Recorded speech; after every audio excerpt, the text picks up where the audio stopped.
বন্ধু, সামনে তো 16 ডিসেম্বর আইতেছে। চল সবাই মিলে একটা পার্টি করি, যাতে ছোট ভাইরা বলে যে বড় ভাইরা বিশাল বড় পার্টি করছে। হ্যাঁ বন্ধু, কথাটা কিন্তু খারাপ কস নাই, যেহেতু সামনে 16 ডিসেম্বর, বন্ধু বান্ধব মিলে সবাই পার্টি মাটি করি, এনজয় করি। ঠিকই কস। হ্যাঁ, আমি সবার সাথে একমত। এখন টাকা পয়সা যা লাগে সবার থেকে চান্দা বান্দা উঠা। হ্যাঁ ঠিক আছে, আমরা এখানে 4 জন আছি, একজনে 5,000 করে দিলেও তো 20,000 হয়। যাই, তুই কি কস?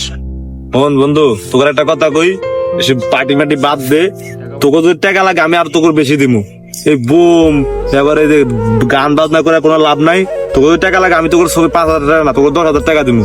ঠিক আছে, তোরা তো এইগুলো করিস না। আর আমরা এই যে এই শীতকালে আমরা মানুষের কিছু দান টান করি, মানুষের অসহায় মানুষ আছে রাস্তাঘাটে, এগারে কিছু দান টান করি, তাও তো আমাকে আল্লাহ আমাকে খুব খুশি হইব।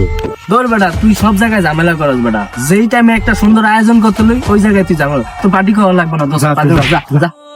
আরে বেটা, সবসময় ঝামেলা পাকায়, লাগবে না। হ্যাঁ বন্ধু, ও একটা ফাজিল।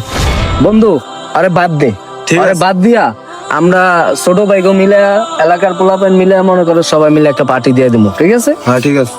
আমাদের এই সমাজে যদি ভালো কিছু করতে বলা হয়, তাহলে সমাজ থেকে আমার মতোই ঘাড় ধাক্কা দিয়ে বের করে দেওয়া হয়।